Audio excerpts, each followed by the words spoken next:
ಎಲ್ಲರೂ ಹೇಗಿದ್ದೀರಾ? ನಾನಿವತ್ತು ಸಾಫ್ಟಾಗಿ ಚೆನ್ನಾಗಿ ಬರುತ್ತೆ. ಬೆಳಗಿನ ತಿಂಡಿಗೆ ಬೇಗ ಮಾಡ್ಕೋಬೋದು. ಒಂದು 10 ನಿಮಿಷಕ್ಕೆಲ್ಲ ಬೇಯುತ್ತೆ ಇದು. ನೋಡಿ ಎಷ್ಟು ಸಾಫ್ಟಾಗಿ ಬಂದಿದೆ ಅಂತ.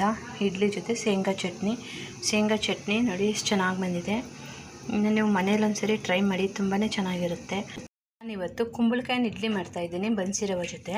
1/4 kg ಅಷ್ಟು ಬನ್ಸಿ ರವೆ, 1 ಬೌಲಷ್ಟು ಕುಂಬಳಕಾಯಿನ ತುರಿ, ಸ್ವಲ್ಪ ಮೆಣಸಿನ ಪುಡಿ, 1 ಬೌಲ್ ಕ್ಯಾರೆಟ್ ತುರಿ, ಈ 1 ಬೌಲ್ ಸಣ್ಣದಾಗಿ ಹೆಚ್ಚಿರ್ತಕ್ಕಂಥ ಈರುಳ್ಳಿ, 1 ಬೌಲ್ ಕಾಯಿ ತುರಿ, 1 ಬೌಲ್ ಕೊತ್ತಂಬರಿ ಸೊಪ್ಪು, ರುಚಿಗೆ ತಕ್ಕಷ್ಟು ಉಪ್ಪು, ಕರಿಬೇವಿನ ಸೊಪ್ಪು, ಸ್ವಲ್ಪ ನೆನೆಸಿರ್ತಕ್ಕಂಥ ಕಡಲೆಬೇಳೆ. ನಾನು ಒಂದು ಅರ್ಧ ಗಂಟೆ ಮುಂಚೆ ನೆನೆಸಿದ್ದೀನಿ. ಮೊದಲಿಗೆ ಒಂದು ಅಗಲಬೆನ್ ಪಾತ್ರೆ ತಗೊಳ್ಳಿ. ಅದಕ್ಕೆ 1/4 kg ರವೆ ಎಲ್ಲ ಹಾಕುತ್ತಾಯಿದ್ದೀರಿ. ರವೆ ಹಾಕೋಬೇಕು. ಮತ್ತು ರುಚಿಗೆ ತಕ್ಕಷ್ಟು ಉಪ್ಪು, 1-2 ಲೋಟ ಅಷ್ಟು ನೀರು ಹಾಕ್ತಾಯಿದ್ದೀನಿ. ರವೆನ ನೀವು ಒಂದು ಅರ್ಧ ಗಂಟೆ ಟೈಮ್ ಇದ್ದರೆ ಒಂದು ಅರ್ಧ ಗಂಟೆ ಸುದ ನೆನೆಸ್ಬೋದು, ಚೆನ್ನಾಗಿ ಬರುತ್ತೆ. ಇವಾಗ ನಾನು ನೆನೆಸಿರ್ತಕ್ಕಂಥ ಕಡಲೆಬೇಳೆ, ಕಾಯಿ ತುರಿ, ಕ್ಯಾರೆಟ್ ತುರಿ, ಈರುಳ್ಳಿ, ಇವಾಗ ತುರಿದಿರ್ತಕ್ಕಂಥ ಕುಂಬಳಕಾಯಿನ ತುರಿ, ಮೆಣಸಿನ ಪುಡಿ, ಕರಿಬೇವಿನ ಸೊಪ್ಪು ಮತ್ತು ಸಣ್ಣದಾಗಿ ಹೆಚ್ಚಿರ್ತಕ್ಕಂಥ ಕೊತ್ತಂಬರಿ ಸೊಪ್ಪು ಎಲ್ಲನೂ ಹಾಕ್ಬಿಟ್ಟು ಒಂದ್ಸರಿ ಚೆನ್ನಾಗಿ ಮಿಕ್ಸ್ ಮಾಡಬೇಕು. ನೋಡಿ ಬ್ಯಾಟರ್ ಈ ರೀತಿ ರೆಡಿ ಆಗಬೇಕು. ಅಂದರೆ ಸ್ವಲ್ಪ ಗಟ್ಟಿ ಅನಿಸಿದ್ರೆ ನಿಮಗೆ ಇವಾಗ ಒಂದು ಅರ್ಧ ಗ್ಲಾಸಷ್ಟು ನೀರು ಹಾಕೋಬೇಕು. ಅರ್ಧ ಗ್ಲಾಸ್ ನೀರು ಹಾಕಿ ಚೆನ್ನಾಗಿ ಇನ್ನೊಂದ್ಸರಿ ಮಿಕ್ಸ್ ಮಾಡ್ಕೊತಾ ಇದ್ದೀನಿ.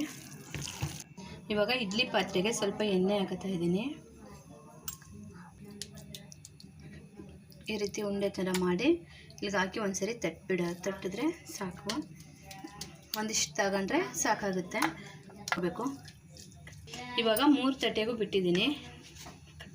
ನನಗೆ ಕಾಯಲಿಕ್ಕೆ ಇಡ್ಲಿ ಪಾತ್ರೆಗೆ ಮೊದಲೇ ನೀರು ಇವಾಗ ಇಡ್ಲಿ ತಟ್ಟೆಗೆ ಬಿಟ್ಟಿದ್ನಲ್ಲ ಇಡ್ಲಿ ತಟ್ಟೆಗಳಿಗೆ ಅದನ್ನು ಜೋಡಿಸ್ತಾ ಇದ್ದೀನಿ.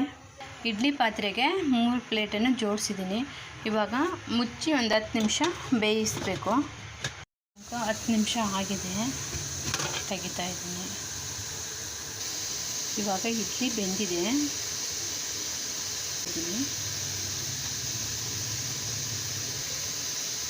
ನೋಡಿ ಎಲ್ಲೂ ಅಂಟ್ಕೊಂಡಿಲ್ಲ, ಚೆನ್ನಾಗಿ ಬಂದಿದೆ. ಬನ್ನಿ ನೋಡಿ ಇಡ್ಲಿ ಜೊತೆ ಶೇಂಗಾ ಚಟ್ನಿ ಚೆನ್ನಾಗಿದೆ. ಕುಂಬಳಕಾಯಿನ ಇಡ್ಲಿ ಜೊತೆ ಶೇಂಗಾ ಚಟ್ನಿ ತುಂಬ ಚೆನ್ನಾಗಿರುತ್ತೆ ಕಾಂಬಿನೇಷನ್ನು. ಇವಾಗ ಶೇಂಗಾ ಚಟ್ನಿಗೆ ನಾನಿಲ್ಲೊಂದು ಬೌಲಷ್ಟು ಶೇಂಗಾ ಬೀಜನ ಹುರಿದು ಸಿಪ್ಪೆ ಎಲ್ಲ ತೆಗೆದಿರ್ತಕ್ಕಂಥ ಶೇಂಗಾ ಬೀಜನ ಮಿಕ್ಸಿ ಜಾರ್ಗೆ ಹಾಕ್ತಾಯಿದ್ದೀನಿ.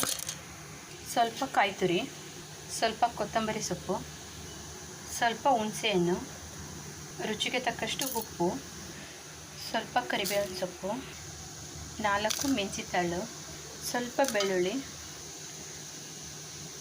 ಸ್ವಲ್ಪ ನೀರು ಹಾಕೊಂಡ್ರೆ ನುಣ್ಣಗೆ ರುಬ್ಕೋಬೇಕು.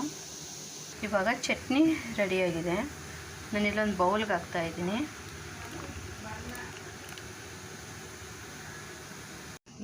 ಕುಂಬಳಕಾಯಿನ ಇಡ್ಲಿ ಮತ್ತು ಶೇಂಗಾ ಚಟ್ನಿ ಮಾಡಿ